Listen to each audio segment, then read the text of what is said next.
Estamos de volta aqui na nossa TV Ponta dos Seixas, nosso programa em ponto final, recebendo aqui com muito prazer o doutor psicólogo Douglas Muniz, que estará falando conosco aqui sobre as patologias, né, da sociedade, suas consequências espirituais e sociais. Um assunto muito relevante para o nosso contexto, e nós vamos estar aqui nesse bate-papo que vai ser muito enriquecedor. Fica conosco. Doutor Douglas, queremos agradecer desde já, inicialmente, a sua presença aqui. Obrigado. Muito nos honra, e queremos agradecer por ter aceito o convite da produção, por estar aqui conosco, para trazer esta fala que é muito enriquecedora, que é exatamente se tratar sobre as patologias. Muita gente tem muita dúvida, muita gente certamente serão ajudadas, e nós iremos tratar sobre esse assunto. Mas antes, queria que você se apresentasse para o nosso público, para os nossos telespectadores. Quem é o doutor Douglas Muniz, né? Justamente, né? Meu nome é Douglas Dantas Muniz, sou ligado à área de psicologia clínica e organizacional. Estou aqui nesse momento junto ao querido Fábio Amador, justamente para contribuir em relação ao tema que foi lançado, né, que foi tematizado neste momento sobre as patologias da sociedade e as consequências, tanto espirituais como sociais.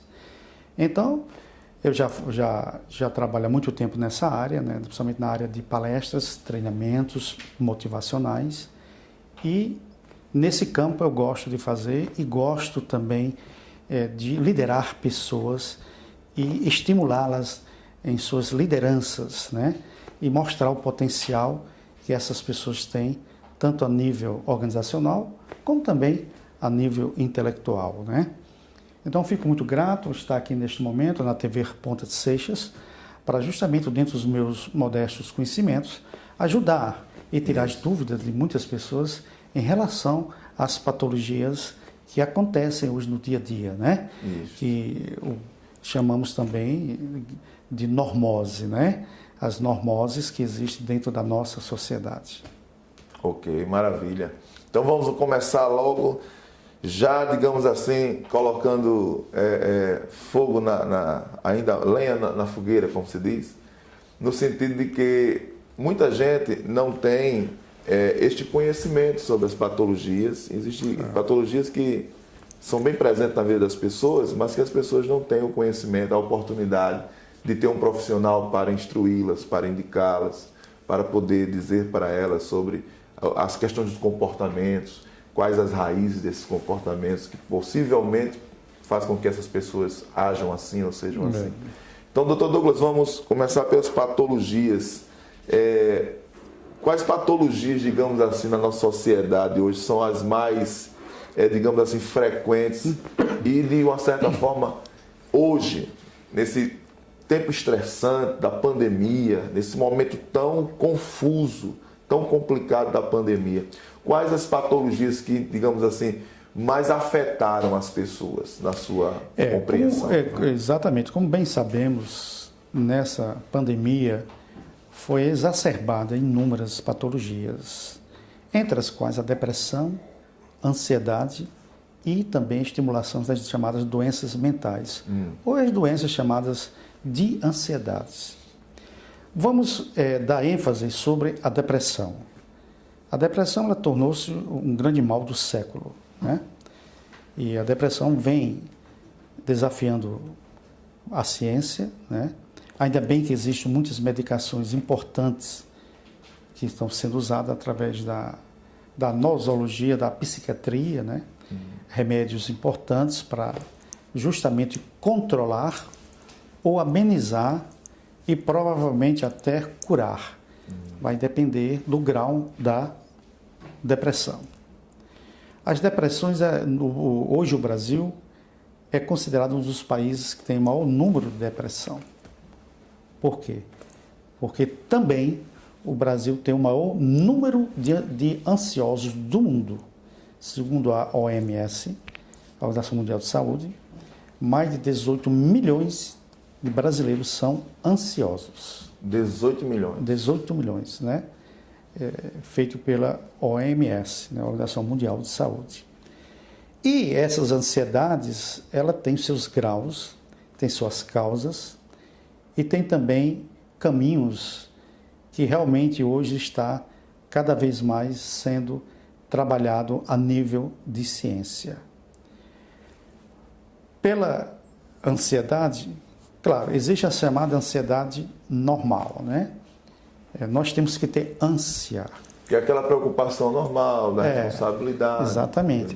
Nós temos que ter ânsia, temos que ter motivação. Isso é normal, no dia a dia. Você fica ansioso por algum motivo, digamos assim, de um exame que vai dar um resultado, de um filho que viajou. Então, essas ansiedades, elas são consideradas normais. Não existe patologia nisso. Não. Quando ela começa a ter fantasias, a ter processos obsessivos, por exemplo, o filho viajou, então a mãe coloca na cabeça que o filho vai morrer, que o filho vai acontecer isso e vai acontecer aquilo, ela começa a fantasiar de uma forma negativa. Aí começa a ter o início de uma anormalidade, né? Que nós chamamos de patologia. Isso vai, no caso, vai interferir já no dia a dia. Vai interferir, né, no dia a dia, nos relacionamentos, tanto os pessoais como os conjugais, ou então profissional.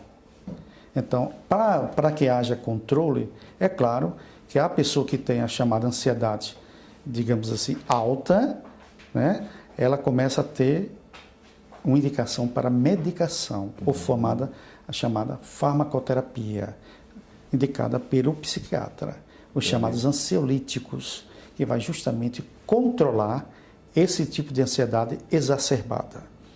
Mas hoje também, falando da ansiedade, nós temos o TAG, é o transtorno de ansiedade generalizada, é o maior número possível. Transtorno de ansiedade generalizada, chamado TAG. Doutor Douglas, a origem, assim, é variada ou depende, assim, da questão, supomos, a questão química da pessoa, a pessoa tem aquela tendência, ou as complexidades da sociedade faz com que haja uma pressão e surja isso nas pessoas, é mais ou menos assim? Quanto à origem da ansiedade, ela é complexa, é multifacetada, né? Entendo. Ela pode ser de origem genética, sim, ou também de origem ambiental. Tá? Ela pode ser. Então, geralmente, hoje, ela está mais de origem ambiental, o meio onde ela vive, onde, sim, ela convive, onde ela habita, ou habitats dela, aí ela começa a desenvolver isso, né, de uma forma, digamos assim, negativa, né, que nós estamos falando na patologia, ela começa a desenvolver nesse lado negativo. Como eu disse, ela pode ser de origem genética, como também pode ser de origem ambiental. Tá? Então, como eu falei antes, a TAG, transtorno de ansiedade generalizada, é o maior número possível hoje no Brasil e no mundo. Entendeu? Entendo. É o TAG, transtorno de ansiedade generalizada, nos consultórios médicos, psiquiátricos e também psicológicos, tem muitas pessoas assim. Aí o que acontece? É aconselhável ver a terapia de remédio, chamada farmacoterapia, e a psicoterapia propriamente dita, sim, a chamada clínica, a psicoterapia clínica mesmo, né? Dentro das abordagens que serão utilizadas dentro daquele caso do paciente. O senhor aconselha para os seus clientes, por exemplo, que faça essa psicoterapia acompanhada de um psicólogo, no caso da sua área, e um psiquiatra, ou a priori um psicólogo, e aí vendo o psicólogo uma realidade, aí tem que ser com os dois? Como funciona? Não é com os dois, é com os dois a nível de atuação separadamente. Separadamente. Né? Usa-se o remédio, certo, e usa-se a terapia, a psicoterapia no caso. Porque se complementam. Se complementam. Entendo. Porque muitos problemas de ansiedade estão no inconsciente também. Ele tem causas de inconsciente. Então, aí a pessoa vai, digamos assim, fazer a terapia e dentro do processo terapêutico, aí vai desenvolvendo de uma forma sutil a problemática intrapsíquica, entendeu? Através do dia a dia, dos sonhos, entendeu? Entendo. Aí vai trabalhando isso na pessoa. A pessoa às vezes nem percebe. Então, é muito sutil o trabalho dentro desse processo de resolução intrapsíquica, dentro do psique humano, devido à nossa complexidade mental ou psíquica. Entendeu? Entendo. Então, o que acontece? A ansiedade é isso. Nós temos hoje muitas patologias de base da ansiedade. Entendo. Que é o transtorno traumático, pós-traumático, o transtorno de ansiedade generalizada e também outros tipos de transtornos que tem, né, que é a origem da ansiedade. E a depressão, consequentemente, e por incrível que pareça, Fábio, ela é a porta de entrada de muitas doenças mentais.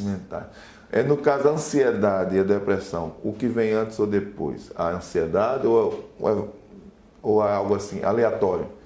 Você primeiro tem ansiedade, começa com esse processo de ansiedade, aí de repente você culmina em uma depressão, ou é o contrário? Olha, a base é a ansiedade. Ansiedade. Né? Quando ela começa a ser patológica. Patológica. Entendeu? É a ansiedade. É como se fosse didaticamente a origem. Tem ansiedade, aí daí vai desencadear outra nosologia, outros tipos de doenças. É como se ela fosse matando a imunidade emocional aos exatamente, poucos. Emocional. Então, o que acontece? Fisicamente, as ansiedades têm as suas apresentações. Por exemplo, taquicardia, tontura, está entendendo? Quando ela é patológica. Tremura, boca seca, entendeu? E outros sintomas físicos. E o psicológico. Que é o chamado psicossomático? Pode ser chamado assim? Não pode ser, não. Porque o psicossomático já é mais a doença. Já é um estado mais avançado. Mais avançado. Mas ela tem uma base nisso também. Sei. Entendeu? A ansiedade tem, como eu disse a você, ela tem uma base. Entendi. Em quase todas as doenças, as chamadas doenças patológicas, entendeu? Como borderline, como pós-traumático e muitas outras, entendeu? E ela tem toda essa base. Então, ela desencadeia para a chamada doença patológica, entendeu? O que se deve fazer para evitar? Primeiro, acho que a pergunta deveria ser assim: é evitável a ansiedade? E se não é, o que se deve fazer? Se é, aliás, o que se deve fazer para evitar, pelo menos para equilibrar a ansiedade? A ansiedade já é inerente do ser humano, ela já nasce com você, faz parte do lado psíquico do ser humano. Nós temos que ter um pouco de ansiedade. Aquilo que você disse que é normal. Normal, temos que ter a ânsia de ir, né? Aquela vontade de ir, né? Então, e nós temos que ter. Agora, quando há um descontrole da ansiedade, é que justamente tem que haver, digamos assim, um acompanhamento, como disse antes, psicoterápico e farmacoterápico, através do psiquiatra e também do psicólogo, entendeu? Então, dando ênfase a todos esses fatores, a gente vai ver que a ansiedade é a base de muitas coisas, né? De muitas doenças, ela está inserida, entendeu? E hoje em dia, esse tipo de ansiedade, infelizmente, como eu falei antes, mais de 18 milhões, ela é muito comum devido ao estilo de vida das pessoas, muito elevado, somente do lado profissional. Por exemplo, tem uma doença que eu boto no meu livro chamado a Síndrome de Bornau, que ela é um absurdo. Hoje já tem um CID, né? Já colocaram um CID, aí antes não tinha, já tem um CID, já é considerado uma doença. Ela atinge mais os médicos, as pessoas da área de enfermeiro, técnicos e outros da área de saúde, né? E também a chamada profissões estressantes, como também de professores, de policiais e de outras profissões que sejam ligadas a trabalhos competitivos. Isso. Então, justamente, uma das mais presentes hoje é a síndrome de Bornau. Então, ela já tem, como eu disse, o CID. Então, é muito importante hoje trabalhar esse tipo de doença que é muito ocasionada dentro das instituições privadas e de saúde. Vamos falar mais um pouco sobre isso no próximo bloco.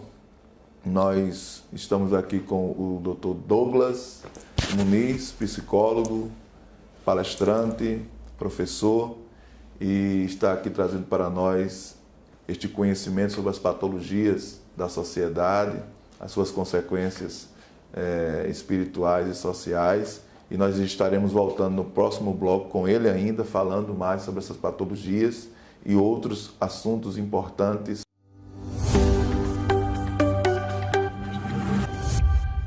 Estamos de volta aqui na nossa TV Ponta dos Seixas com o doutor, psicólogo Douglas Muniz, trazendo para nós esta temática tão importante, tão relevante, sobre as patologias. Doutor Douglas, nós queríamos, neste momento agora, também tratar um pouco sobre essa violência doméstica, misoginia, pedofilia, né? Este acontecimento agora há 15 dias na cidade de Patos, que uma criança de 13 anos, né, matou a mãe, matou o irmãozinho e também feriu o pai. Esses assuntos que têm sido realmente algo assim recorrente na sociedade. Então vamos pontuar aqui, falando sobre a pedofilia, sobre a misoginia, essa violência dos homens contra as mulheres, né, que tem sido muito feroz. E como você observa, qual o prisma que você tem sobre essas patologias dentro deste ambiente? Justamente, então a gente vai dissertar sobre justamente a psicopatia, né? A psicopatia, desde os tempos antigos, ela já existia, né? Os grandes ditadores eram psicopatas. Aliás, o termo psicopatia não é o termo correto. Os grandes ditadores. Não é o termo correto. O termo correto é sociopatia, né? Sociopatia. Ou antissocial. Dentro do DMS-5, né? Que é justamente O ser antissocial já é um tipo de psicopatia?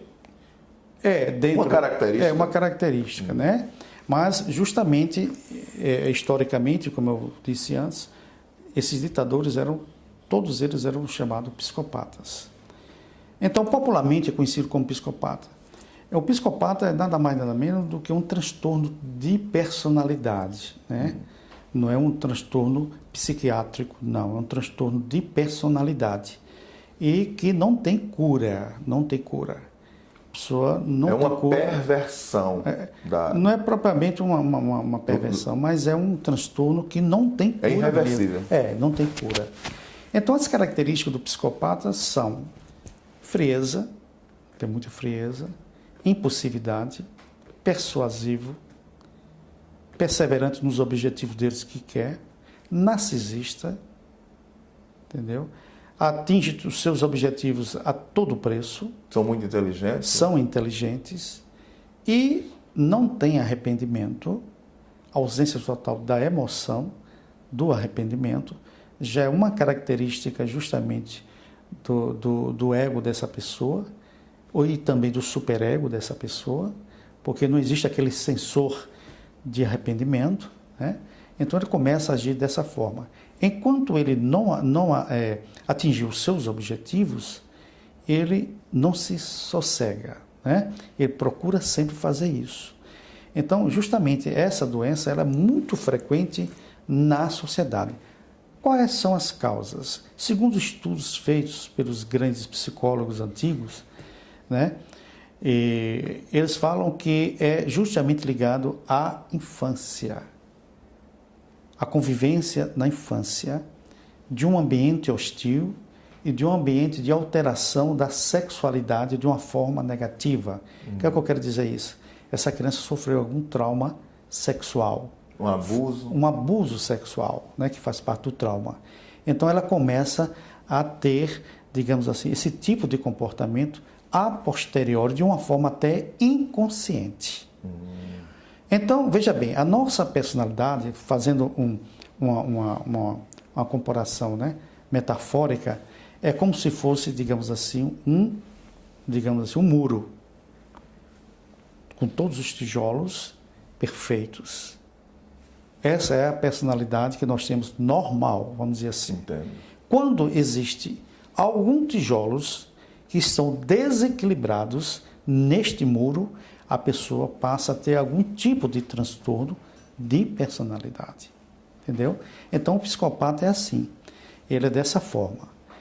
E os maiores criminosos do mundo foram psicopatas. Agora, o mais visível, o mais notável, o mais aparente é aquele serial killer. Esse aí, ele é o perigoso, porque ele tem uma característica mais negativa, que é o sadismo. Tá? Ele é sádico. Além de ter todas essas características citadas anteriormente, ele começa realmente a fazer coisas sádicas, comportamentos sádicos perante a vítima. Mas também tem as chamadas psicoterapias leves na sociedade. No caso, ele tem prazer em matar. Tem um prazer em matar. Prazer em fazer a vítima sofrer. Exatamente, sofrer. Porque é onde está inserido justamente o sadismo. Entendeu? Se você ler os maiores criminosos de todos os tempos, você vai ver que ele está incluso esse tipo, digamos assim, de características, como também de depoimento de vítimas que foram acometidas de uma forma negativa por esses doentes, né, de personalidade. Então, existe também, né, os psicopatas, vamos dizer assim, didaticamente leves. Sim. Quais são esses? São aqueles que não gostam de pagar, gostam de dever, entendeu? Não assumem os compromissos, violam as normas sociais, como também violam os psicopatas killer. Mas esses leves, ele também tem essas características. Muitos psicopatas aí têm esse tipo de características leves. E, dessa forma, começa a viver numa sociedade de uma forma normótica. Então, o que é a normose? É tudo aquilo que acontece de uma forma normal, entre aspas, onde a sociedade aceita. Entendeu? Entendi. A corrupção. Então pode haver, digamos, um marido que ele trai constantemente a esposa sem ter uma regeneração. Ele pode ser considerado um psicopata também nessa área, como psicopata? Não, ele não pode ser considerado, né? Porque tem que ter outras características. O que ele pode ter é um tipo de comportamento maníaco, sim, negativo, incontrolável. Neste momento vai depender do contexto, porque a gente não pode afirmar. A psicologia, ela não afirma, ela vê o contexto, ela faz a pesquisa, um prisma, entendeu? Né? Ela faz aquele contexto, ela pesquisa, analisa. Quando a coisa é muito aprofundada, o fenômeno psicológico, aplica teste psicológico, avaliação psicológicas, e etc. Como no caso da corrupção, que você ia entrar. A corrupção, justamente, hoje em dia, nós vivemos num país que muitos alimentam a corrupção, gostam da corrupção. É um tipo de normose. Porque às vezes a corrupção não é uma busca, nem, até mesmo pelo dinheiro, porque alguns já são muito ricos e mesmo assim praticam a corrupção.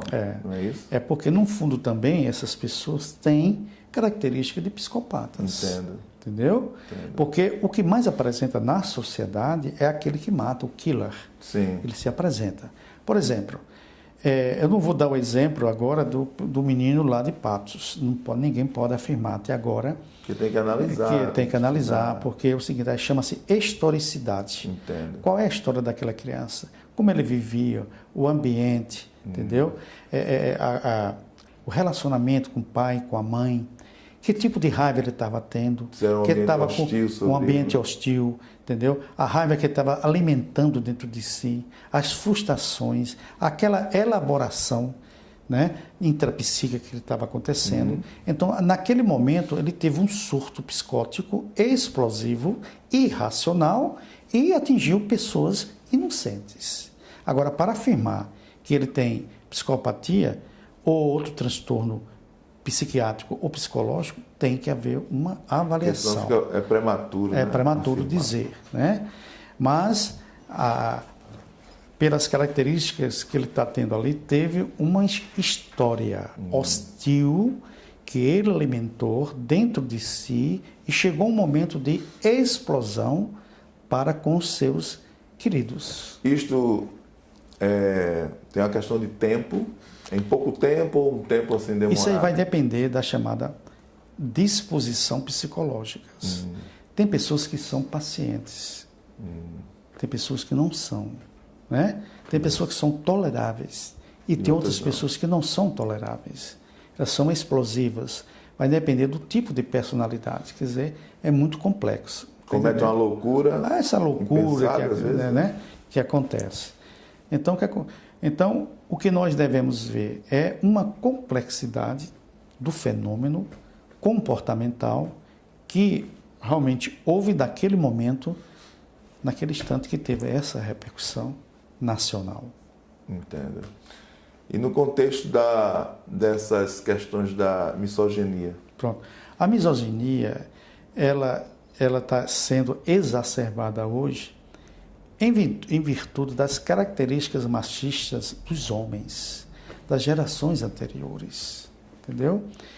Então a misoginia é nada menos, nada mais um ódio inconsciente do homem que tem, primeiro, pelo pai, pela mãe, pela namorada ou por alguém querido, entendeu? Então, esses fatores levaram a pessoa a tornar-se misóginos, entendeu? E com esses fatores que eu disse, realmente instala-se dentro desse rapaz, desse indivíduo, justamente esse ódio ou essas frustrações. Aí quem está perto paga, digamos assim, no linguagem popular, paga o pato. Está entendendo? Aí torna-se uma pessoa em que ele realmente vê a mulher como um objeto sexual e como um objeto de utilidades em diversos desejos e objetivos do misógino. Entendeu? O senhor tem um artigo, né? O senhor publicou um artigo sobre essa questão do ódio do homem pelas mulheres. Fala um pouco sobre esse artigo para nós. Não, esse artigo justamente ele vai mostrar através da neurociência que realmente tem fatores cerebrais que levam pessoas a se tornar-se dessa forma, né? E com esse tipo de comportamento, realmente esse artigo ele mostra de uma forma didática esse ódio que existe em homens misóginos.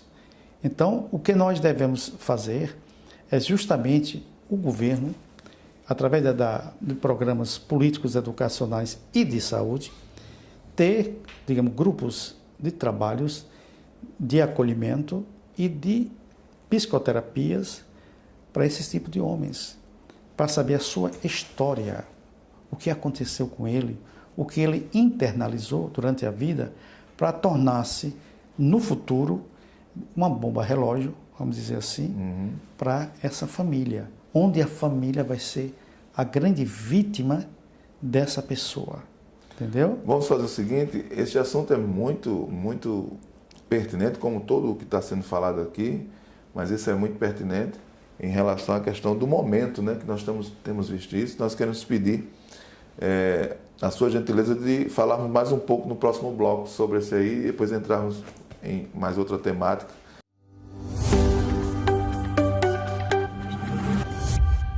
Estamos de volta aqui na nossa TV Ponta dos Seixas, no nosso programa Em Ponto Final, recebendo aqui o Dr. Douglas Muniz, psicólogo, palestrante e professor, falando aqui sobre a violência do homem contra a mulher, neste bloco agora.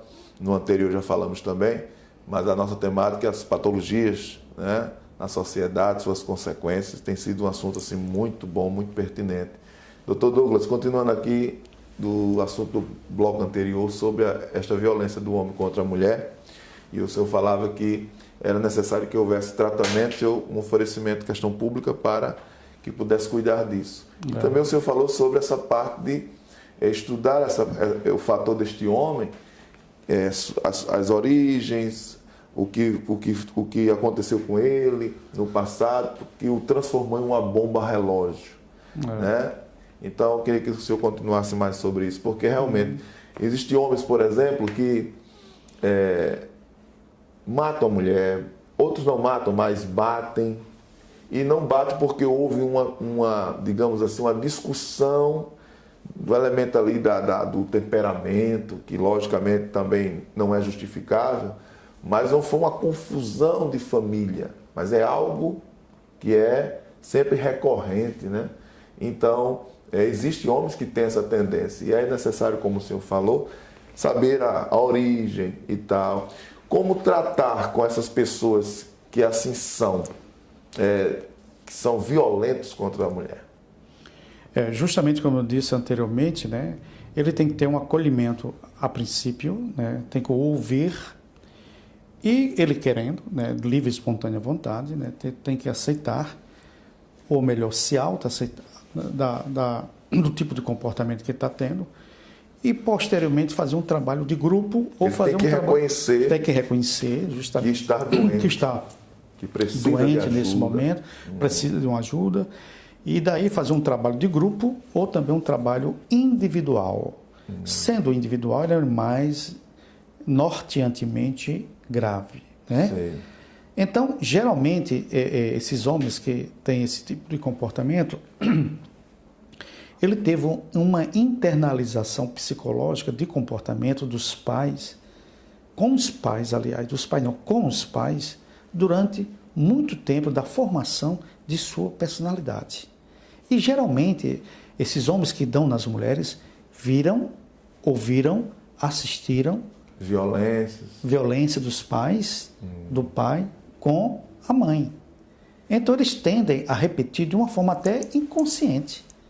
E a pesquisa tem mostrado, né, feita por psicólogos sociais, que realmente aqueles homens que são batedores de mulheres ou misóginos, eles tiveram em seu seio familiar pais violentos. Um ambiente de violência. De violência. Constante.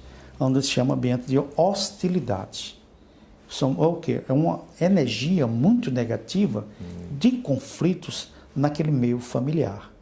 Porque você bem sabe, Fábio, que a família educa. Isso. A escola a informa. Mata. E muitas famílias chamadas disfuncionais, que são aquelas famílias que têm pessoas com algum tipo de vício, né, de drogas, então essas famílias geralmente tendem a ter pessoas assim, ter homens assim, entendeu? Porque nem sempre o misógino ele é violento, nem sempre. Nem sempre. Mas a grande maioria dos misóginos, eles são violentos por conta de ter um tipo de personalidade psicopática, entendeu? Geralmente é assim. Você vê o último caso que houve aqui em João Pessoa, daquele empresário junto com aquela médica da área estudante. Então, exatamente. Né, ali leva fortemente, de acordo com o seu comportamento, a ser ou não um psicopata. Mas tem fortes indícios nesse sentido. Segundo as mídias, né, os portais, as reportagens, ele já tem vários processos, cerca de 20 processos, exatamente por agressão à mulher. Né? Exatamente. Então, mulheres. Ele tem um traço de misoginia mesmo. Né? E porque, assim, uma coisa interessante, às vezes a mulher não sabe e se relaciona com esse tipo de pessoa, mas às vezes ela sabe e mesmo assim se relaciona. Também, da parte dela, existe alguma patologia psicológica da parte dela? Olha, geralmente, em termos de neurociência, né, o homem é mais pelo que vê. Isso é cerebral. A mulher pelo que ouve. Ela dá muita atenção a isso. E o homem tem, de uma forma natural, a equilibrar o racional e o emocional. Já a mulher, ela já não equilibra muito esses dois lados. Ela usa mais o lado emocional, devido ao instinto de maternidade que a mulher tem, entendeu? Aí ela desenvolve esse lado mais emocional do que o racional. Mas isso aí não quer dizer que seja negativo, não. Isso é um processo neurobiológico natural da mulher. Agora, acontece que muitas vezes entram em situações em que realmente ela não sabe, começa a alimentar o tipo de comportamento, ou provavelmente se auto-engana, que muitas vezes esse tipo de elementos tem comportamentos que denota ser um psicopata ou não, e muitas vezes a mulher não aceita ou não conhece, aí começa realmente, como eu disse, a alimentar esse tipo de comportamento, onde a grande vítima ela pode se tornar no futuro. Depois que se envolve. Agora, isso aí não é nenhuma patologia da mulher, de maneira nenhuma. Entendo. É apenas uma forma emocional de envolvimento, onde ela não teve a sensibilidade de entender, de aceitar, de compreender, de perceber esse tipo de comportamento que poderia ou poder-se-á prejudicá-la no futuro. Entendeu? Okay. Mas também tem mulheres que gostam de bandidos, né? Aí já começa a ter um tipo de patologia nesse lado, né? Que não é bom. Então geralmente elas fantasiam esse tipo de homem, né? Na cabeça delas. Então essas mulheres geralmente são mulheres que idealizaram um tipo de pai que seja semelhantemente ao futuro namorado ou ao futuro marido, entendeu? Porque é uma escolha até, digamos assim, inconsciente. Isso não quer dizer que seja para todas, não. Para alguns tipos de mulheres, onde ela tem essa tendência, vamos dizer assim, dependendo do grau, ser patológico. Interessante. Mas vamos agora observar a questão da pedofilia. Certo. Pedofilia, o pedófilo. Quais as características, segundo a psicologia? Como nasce um pedófilo? Ele é pedófilo, ele se torna pedófilo? Como é que... Olha, eu leio muito sobre neurociência, sabe? Eu tenho muitos artigos sobre neurociência. A neurociência ela tem mais ou menos umas três teorias, né, dentro desse tipo de, digamos assim, de comportamento transtornal. Mas geralmente os neurocientistas, à conclusão de que no cérebro do pedófilo tem uma alteração no hipocampo ou na amígdala, que é responsável por nossas emoções, entendeu? Tem alterações aí. Provavelmente eles já nascem com esse tipo de desejo e de comportamento. Então o pedófilo, ele é considerado um pedófilo quando ele tem um desejo anormal por criança, né, de 11 a 12 anos. Entendeu? Ele começa a ter... Sempre nessa faixa etária. Nessa faixa etária, de 11 a 12 anos, e ter uma obsessão, né, por essas pessoas. No caso, essas crianças. Que seja homem ou mulher. Né? Então, o que acontece? Ele começa a ter esse tipo de comportamento, onde ele passa a ser o caçador. Um caçador e a vítima.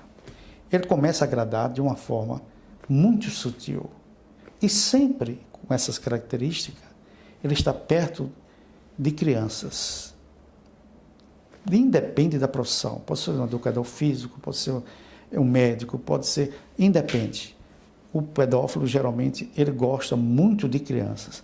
Usa bombons, dá bombons, dá presentes, vai a festas infantis, compra livros.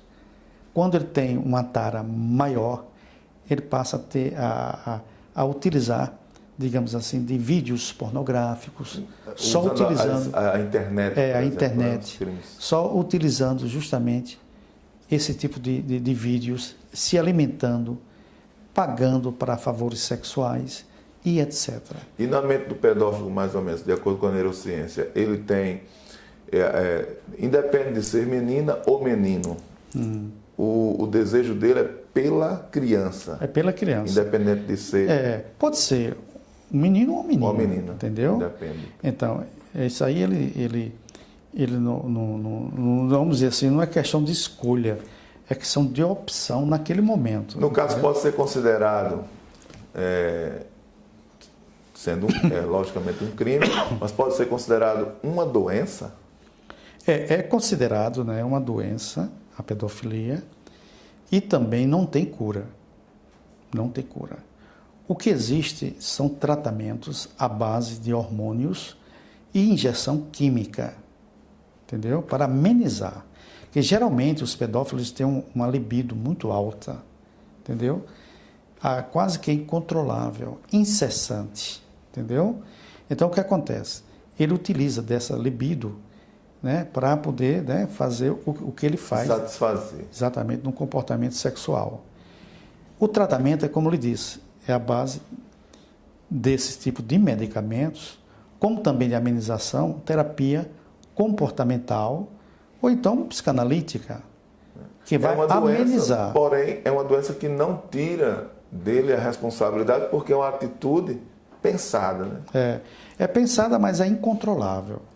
Existem pedófilos aí em alguns países da Europa que teve castração química, porque ele mesmo pediu, que não tinha controle. Há relatos disso? Relatos. Que eles pediram. Pediram para, né, a castração química. No mundo árabe, por exemplo, embora a mídia não fala, mas assim, não diria o mundo muçulmano, e aí não em relação à religião, mas no mundo muçulmano você vê muitos casamentos de homens bem mais de idade, inclusive com crianças, né? Ali é como eu disse a você, a normose. Aceita como normal, entre aspas, esse tipo de comportamento. Então, outra normose da área da sexualidade hoje, o que é? É justamente o foco nos órgãos genitais. Hoje você vê, né? Em tudo. Mas não é. A sexualidade está inserido o quê? O amor, o afeto, os sentimentos. O órgão sexual é uma consequência prazerosa, momentânea, né, de se fazer quando há essa conjunção. Mas hoje em dia não. Eles dão valor, exacerbam só o foco nos órgãos sexuais. Isso é uma normose, entendeu? A sociedade aceita, mas é uma normose, entendeu? É uma anormalidade patológica que socialmente a sociedade aceita. Okay. Entendeu? Para nós terminarmos, na sua opinião, você acharia que, no caso da psicopatia, psicopata e do pedófilo, uma vez que, de acordo com a psicologia, não tem cura, de acordo com a psiquiatria, não tem cura, de acordo com a neurociência, seria necessário que houvesse mudanças nas leis para que houvesse lugares específicos para que essas pessoas fossem tiradas da sociedade e estivessem fora da circulação da sociedade, uma vez que elas são prejudiciais. O pedófilo, ele é uma coisa desgraçada para a sociedade. Antigamente... O psicopata da mesma forma. Antigamente, na Grécia Antiga, né, existia, e a outros países da Europa Antiga, existia cultos à pedofilia. Era aceitável naquele tempo, entendeu?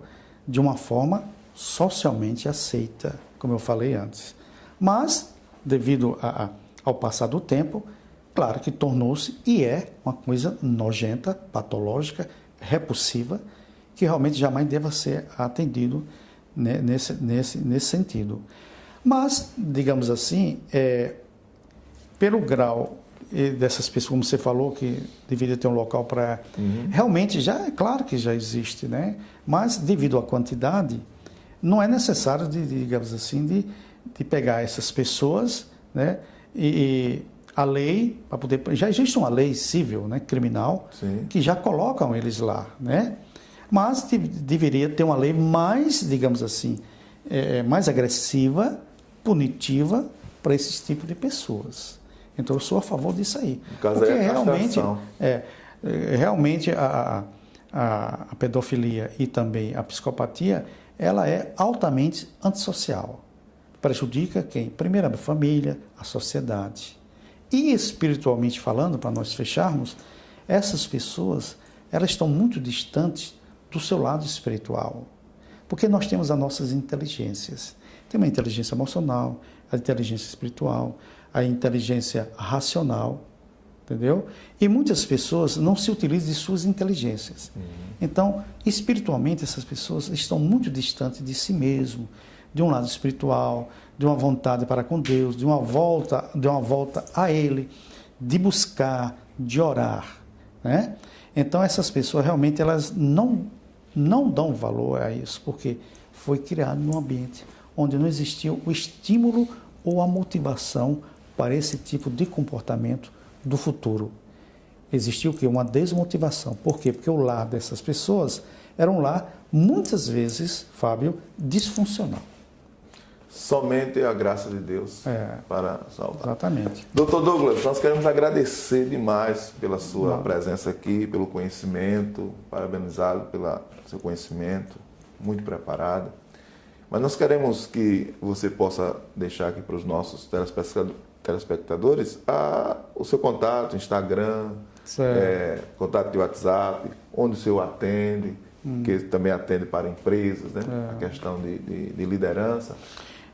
Coloque aqui para os nossos telespectadores o seu contato. Eu tenho o meu contato, é justamente o WhatsApp, 981 08 6549. Ok. Tem o LinkedIn também, Douglas Dantas Muniz, está lá, né? A minha página com o nome da empresa chamada Focus Consultoria Serviços, entendeu? Okay. E eu atendo também a empresas privadas na área motivacional, né? E também elaboro cursos personalizados, né? Para essas empresas. Já faço isso há mais ou menos 20 anos, entendeu? E também tem o Instagram, que é Muniz Douglas Dantas, né? Só chegar lá, Muniz Douglas Dantas, aí está lá no meu Instagram. Então estou aqui, eu agradeço, né, o momento, o espaço para expor de uma forma sintética sobre esses tipos de patologias que hoje a sociedade sofre, que cada vez mais nós estamos nessa convivência, que devemos ter a nossa saúde mental, né? Procurar através de relaxamento, de exercícios, de caminhadas, evitar esse tipo de, digamos, comportamentos, né? Ok. Nós queremos agradecer ao Dr. Douglas Muniz, psicólogo, professor, e que esteve aqui conosco falando sobre as patologias da sociedade, suas consequências, e nós queremos assim agradecer a você que esteve conosco todo esse tempo, participando, observando, assistindo, e nós queremos deixar essa mensagem para você, que você se cuide, que você procure os profissionais para que você possa estar livre destas patologias. Siga-nos nas redes sociais, TV Ponta dos Seixos no YouTube, no Facebook, no Instagram, e nós queremos agradecer aqui a sua presença no nosso programa E Ponto Final.